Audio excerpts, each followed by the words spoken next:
Saudara pemirsa yang dikasihi oleh Tuhan, sebelum kita memulai pelajaran kita mengenai hujan akhir, marilah kita tunduk kepala sejenak, kita berdoa kepada Tuhan. Tuhan Bapa kami dalam surga, kami mau mempelajari firman Tuhan. Kami mohon tuntunan hikmah akal budi dari surga, supaya kami bisa mengerti akan pelajaran penting ini demi keselamatan kami Tuhan. Terima kasih, ampun segala kekurangan dosa pelanggaran kami. Kami sudah berdoa dan bersyukur dalam nama Yesus, Juru Selamat dan Penebus kami. Amin.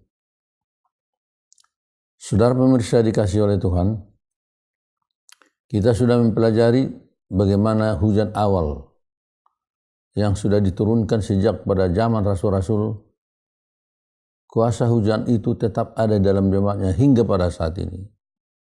Dan oleh kuasa hujan awal itu, kita diberi kekuatan kemenangan melawan segala dosa dan kejahatan.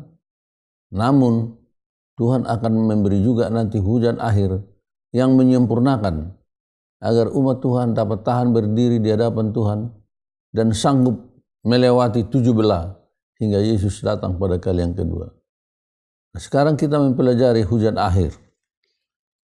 Hujan akhir melambangkan adalah kecurahan Rohul Kudus pada akhir zaman. Kita sudah pelajari hujan awal, ada hujan akhir.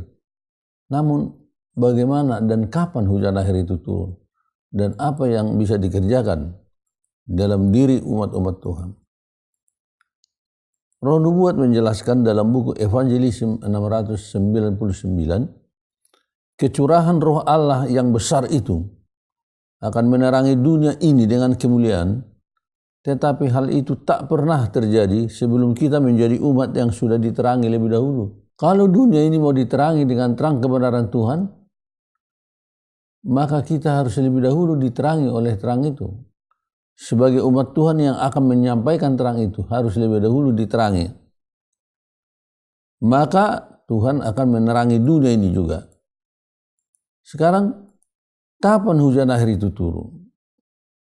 Kita melihat dalam buku Early Writings halaman 85 dikatakan, masih Yesus ada di bilik yang maha suci di surga untuk melaksanakan pengantaraannya kepada umat Tuhan yang mati dan yang hidup.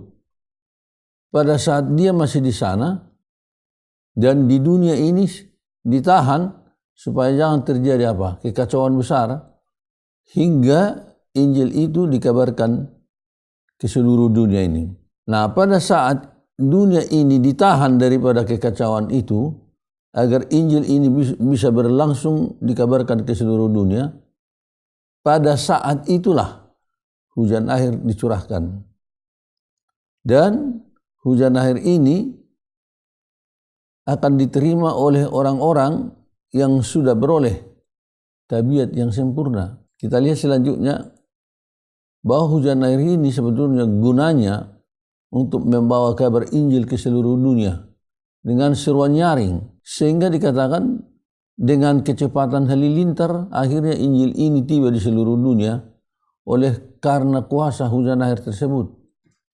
Hujan air turun sementara Kristus masih ada di bilik yang maha suci, dan 4 malaikat masih menahan angin bertiup ke seluruh bumi hingga pekabaran malaikat ketiga terdengar di atas bumi. Nah, dikatakan di sini, hujan akhir turun sementara Kristus masih ada melakukan tugas di bilik yang maha suci, dan 4 malaikat masih menahan angin jangan bertiup ke seluruh bumi. Angin yang ditahan oleh ke-4 malaikat ini sebenarnya adalah kuasa setan untuk menghancurkan bumi ini. Masih ditahan oleh Tuhan, sehingga Injil ini bisa tiba di seluruh dunia. Jadi sebenarnya Tuhan masih mengasihi manusia ini. Ditunggunya kalau boleh jangan ada yang binasa. Ditahan dulu angin itu sehingga pekabaran disampaikan, pekabaran tentang pemetarian. Saat aniaya terjadi, diberitakanlah Injil itu dengan kuasa besar. Jadi sementara aniaya itu terjadi, maka Tuhan mencurahkan hujan akhir. Katakan di sini, rombongan malaikat penjaga sekeliling mereka didua kalikan. Mereka dipakai dengan baju zirah pertahanan, mulai dari kepala sampai ke kaki. Saya mendengar mereka yang memakai baju zirah itu memberitakan kebenaran dengan kuasa besar. Umat-umat Tuhan yang memakai baju zirah dilindungi oleh para malaikat, mereka itu diberikan kuasa. Seruan nyaring mengabarkan kabar selamat itu. Mereka dilindungi oleh para malaikat. Nah, yang sekarang pertanyaan bagi kita, bagaimana syaratnya supaya kita boleh beroleh hujan akhir? Bila mana kita ingin dipakai Tuhan mengabarkan kabar 3 malaikat ke seluruh dunia dengan seruan nyaring, kita harus beroleh hujan akhir. Syarat untuk hujan akhir dikatakan di sini, early writings halaman 71. Saya melihat bahwa tidak akan ada satu orang yang menerima penyegaran atau hujan akhir sebelum mereka memperoleh kemenangan atas setiap dosa, kesombongan, mementingkan diri, cinta dunia, atas setiap perkataan dan perbuatan yang salah. Sudah menjadi pemenang. Bagaimana bisa jadi pemenang? Oleh pertolongan Rohul Kudus, oleh pergumulan perjuangan melalui kuasa hujan awal, kita bisa jadi pemenang. Sehingga dikatakan kemenangan atas setiap dosa, kesombongan, mementingkan diri. Sudah menang? Sudah. Akhirnya diberi apa? Hujan akhir. Sebagaimana kita tahu Yesus ada di bilik yang maha suci, sedang memeriksa buku-buku, dan setiap orang diperiksa buku, bila mana didapati ada satu dosa yang belum diampuni, maka orang itu akan dicoret bukunya dari buku kehidupan dan pindah ke buku kematian. Nah, bila mana seseorang sudah dihapus dosanya, diperiksa, sudah lulus, semua dosa sudah diampuni, sudah dimenangkan, maka dia diberi apa? Refreshing, hujan akhir, penyegaran dari Tuhan. Itu yang disebut di dalam Kisah Rasul 3 ayat 19. Jadi setepatnya kapankah hujan akhir itu turun? Saat seorang sudah diperiksa dalam penghakiman surga, didapati semua dosa sudah diampuni, dosa dihapus dari buku catatan dosa dihapus dari buku catatan-catatan surga, barulah ia menerima hujan akhir. Itu berarti hujan akhir hanya bagi orang yang sudah menang atas semua dosa dan sudah dimeteraikan menang melalui pergumulan selama hidup ini. Jadi saudara pemirsa, kita lihat di sini, setelah seorang memiliki tabiat yang suci, bebas dari cacat dan celah, maka ia siap dimeteraikan. Kalau sudah dimeteraikan, hal yang sama juga menjadi persyaratan untuk menerima hujan akhir. 5 Testimonis 214. Nah, sekarang kita lihat bagaimana proses kemenangan ini terjadi. Dikatakan hujan akhir itu hanya diberi kalau seseorang sudah beroleh hujan awal. Berkat hujan awal itu adalah memberikan kepada kita kemenangan terhadap dosa-dosa. Jadi jangan kita sampai lupa fakta bahwa tanpa hujan awal tidak beroleh hujan akhir. Karena melalui hujan awal lah bulir-bulir itu bisa bertumbuh, dan bila mana sudah besar turunlah hujan akhir, dan hujan akhir inilah membuat bulir padi itu penuh dan matang, maka siap untuk dituai. Jadi peranan hujan awal tidak boleh dilupakan, sebab hujan awal itu adalah yang memberikan kuasa pertumbuhan kepada biji hingga tiba pada saat yang penuh. Ada satu hal yang perlu kita perhatikan. Persyaratan menerima hujan awal juga persyaratan menerima hujan akhir. Coba saudara lihat sini. It was by the confessing and forsaking of sin by earnest prayer and consecration of themselves to God that early disciples prepare for the outpouring of the Holy Spirit on the day of Pentecost. Jadi murid-murid itu pada mulanya sudah meninggalkan semua dosa, berdoa sungguh-sungguh, membuat penyerahan total kepada Allah. barulah murid-murid itu siap menerima hujan awal atau disebut pada hari Pentakosta itu. Nah, jadi persyaratan yang dituntut Tuhan untuk beroleh hujan awal dikatakan the same work only in a greater degree. Sama untuk persyaratan menerima hujan akhir itu. Sama seperti persyaratan menerima hujan awal. Cuma hujan akhir lebih apa? Lebih luas ruang lingkup. Lebih luas. Jadi dikatakan sebelum hujan awal itu kita terima, maka Tuhan tak pernah memberi apa? Hujan akhir. Hujan akhir yang menyempurnakan itu. Nah, sekarang pemeriksaan buku-buku di surga sudah dimulai sejak 20 Oktober 1844. Sementara buku catatan dibuka dalam penghukuman kehidupan dari semua orang percaya kepada Yesus tampil di hadapan Allah. Itu dimulai dari mereka yang pertama kali hidup di dunia ini. Di dalam pemeriksaan buku itu ada nama yang diterima, ada yang ditolak. Sudah namanya dalam buku Al-Hayat, ada yang ditolak. Kenapa? Masih ada dosa yang belum diampuni, belum diakui dan ditinggalkan. Walaupun namanya tertulis dalam buku apa? Buku Al-Hayat. Kapankah penyucian tempat Maha Kudus di surga? Yaitu pada waktu ditentukan akhir daripada 2300 pada tahun 1844. Dimulailah pekerjaan pemeriksaan dan penghapusan dosa-dosa. Kapankah hujan akhir itu atau penyegaran dari Tuhan dikatakan? Setelah dosa mereka dihapuskan. Setelah buku dibuka, diperiksa, dosa dihapuskan, maka nama kita ditetapkan di dalam buku itu. Dan kita pun layak menerima hujan akhir tersebut. Jadi dikatakan, bila mana nama kita sudah diperiksa, semua dosa-dosa sudah dihapuskan, dan itu saatnya kita menerima refreshing, penyegaran daripada Tuhan yang dikatakan oleh Rasul Petrus di dalam Kisah 3 ayat yang ke-19.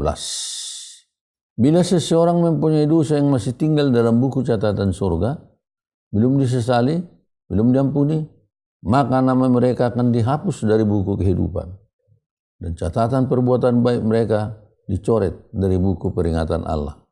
Dan inilah saatnya bila Kristus sudah selesai melaksanakan tugas pemeriksaan buku di surga sebagai imam besar kita, maka pada saat itu tertutuplah pintu kasihan bagi semua manusia, tidak ada lagi panggilan pertobatan. Dan pada saat itu kuasa ilahi tidak lagi menahan kuasa kegelapan untuk menghancurkan orang-orang jahat. Satan will have full control, dikatakan. Tuhan izinkan setan itu mengontrol semua mereka yang sudah menolak rahmat Tuhan. Luar biasa kehancuran yang dapat dibuat setan kalau itu diizinkan oleh Tuhan. Bila mana penganiayaan terjadi, saudara, dikatakan di sini, penganiayaan terjadi kepada umat Tuhan. Bila tanda binatang dipaksakan daripada mereka menderita aniaya, hinaan, penjara, bahkan maut, maka mereka menyangkal iman. Wah, disinilah puncak pengguncangan itu, ada aniaya, pemaksaan penyucian hari Minggu. Orang-orang yang tidak teguh imannya, mereka untuk menghindari penderitaan dan aniaya, mereka menyangkal iman. Pada saat itulah emas dipisahkan dari sanga di dalam jemaatnya. Pada saat itulah banyak bintang yang kita kagumi kecemerlangannya lenyap ditelan oleh kegelapan. Dan pemirsa, nubuatan ini mengerikan. Sudah hamba-hamba Tuhan, sudah pernah menjadi bintang-bintang yang kita kagumi kecemerlangannya. Namun bila mana aniaya itu tiba, mereka terguncang, hilang ditelan kegelapan. Kenapa bisa begitu? Rupanya oleh karena tidak benar-benar mempunyai pertobatan yang sungguh-sungguh, belum mengalahkan semua dosa, perkara yang kecil-kecil sekalipun.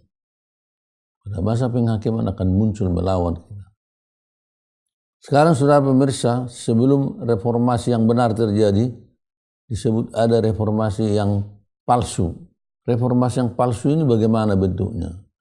Saya melihat tanda-tanda ajaib dan mengherangkan reformasi pembaharuan yang palsu akan bertambah-tambah dan makin meluas. Pembaharuan yang saya lihat itu bukanlah pembaharuan dari yang salah kepada yang benar. Jadi sebelum turun hujan akhir itu, Tuhan izinkan terjadi satu pembaharuan yang palsu dari gereja-gereja sedunia. Seolah-olah Tuhan turun membawa satu rahmat kebaikan kepada manusia. Namun mereka menekankan pemeliharaan hukum hari Minggu. Inilah yang membuat bahwa reformasi yang mereka buat adalah palsu, tidak mengangkat tinggi-tinggi akan hukum Tuhan. Pembaruan yang mereka cetuskan itu memang benar untuk keselamatan, untuk kesehatan dunia ini, untuk saling mencintai yang miskin sama yang kaya, yang kuat sama yang lemah. Namun pada akhir daripada penekanan reformasi itu melawan kepada hukum Tuhan. Itulah makanya disebut seruan nyaring yang palsu. Setan merangsang pikiran agar dapat menerima penafsiran yang salah terhadap Alkitab. Satu seruan nyaring yang palsu akan terjadi agar pekabaran kebenaran itu tidak berfaedah apapun bila disampaikan. Bagaimana bisa manusia menyingkirkan Alkitab dan kebenaran Tuhan diganti dengan apa? Hal-hal dongeng dan yang palsu. Karena setan diizinkan Tuhan membuat banyak musisat sehingga manusia lebih penting musisat daripada kebenaran Tuhan. Inilah yang membuat Alkitab ini dihempaskan, diragukan. Dan pemirsa, bila mana sudah mendekat, diizinkan Tuhan aniaya itu terjadi dengan membuat undang-undang hari Minggu. Jangan lupa saudara lihat, umat Tuhan sudah harus menerima meterai itu. When the decree Sunday law goes forth, and the stamp is impressed seal of God. Jadi bila mana undang-undang hari Minggu itu sudah dipaksakan, stempel meterai itu yang Tuhan berikan sudah ada di dalam diri umat Tuhan. Dan bila mana itu sudah mereka terima, the character will remain pure, spotless for eternity. Umat Tuhan tidak jatuh lagi dalam pencobaan. Tabiat mereka sudah kokoh dan didapati mereka untuk eternity katanya, spotless. Artinya tidak bisa kalah lagi. Jadi orang yang sudah termeterai itu sudah settle kepada kebenaran, settle kepada pikiran, tidak bisa kalah lagi dalam perubahan. Nah, inilah perubahan yang perlu kita contoh. Perubahan. Kita lihat perubahan dalam diri seorang rasul bernama Petrus. Tadinya dipanggil Tuhan adalah seorang yang sombong, percaya diri, pemarah, menjadi seorang yang berubah menjadi seorang yang rendah hati selama bergaul dengan Yesus Kristus lebih dari 3 tahun. Menjadi murid yang rendah hati serta mengasihi Yesus hingga mati martir. Kita lihat bagaimana perubahan Petrus yang kasar ini menjadi lembut dan halus.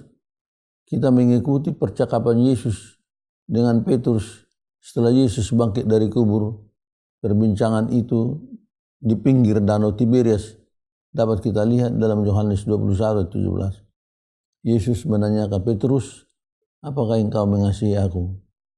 Petrus menjawab, Tuhan tahu saya mengasihi. Sampai 3 kali Yesus bertanya.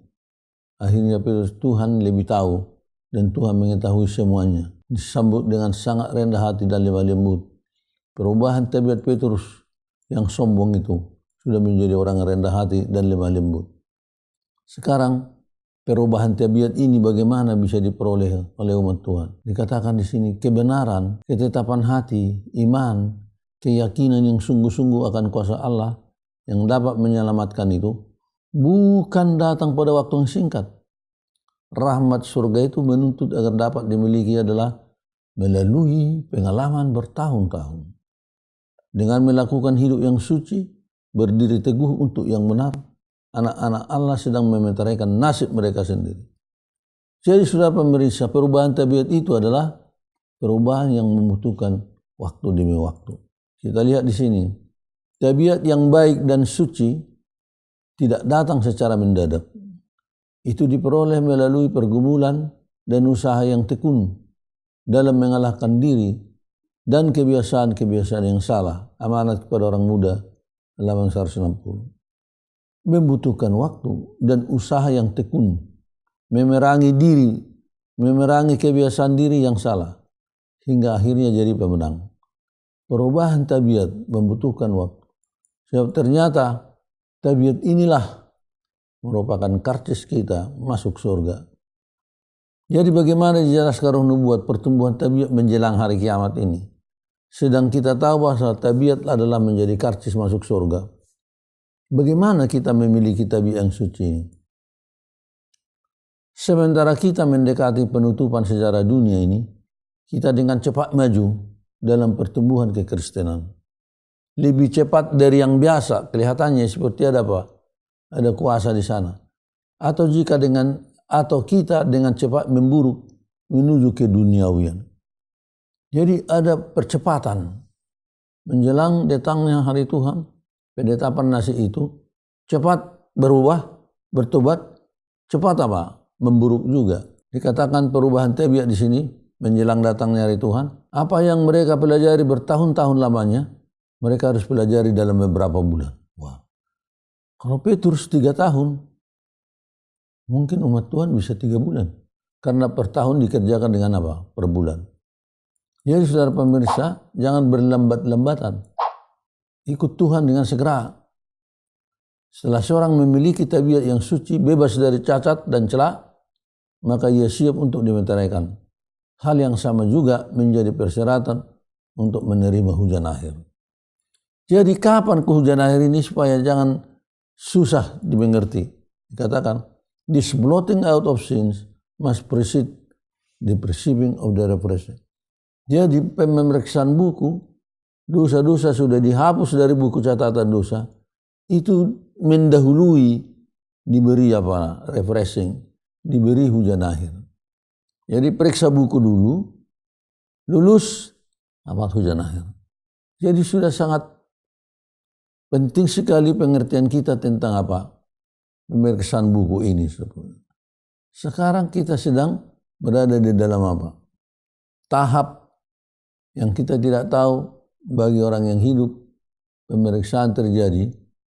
Dan bila mana kita tidak lulus dalam semua ujian, kita tidak mendapat hujan akhir tersebut. Jadi yang penting sekarang kesimpulan, tabiat yang suci dimeteraikan, the blotting out diperiksa dalam buku surga, lulus hujan akhir. Hujan akhir diberi kepada umat Tuhan dengan seruan nyaring, dikabarkan Injil pekabaran 3 malaikat ke seluruh dunia dengan kecepatan halilintar. Sampai selesai Yesus datang.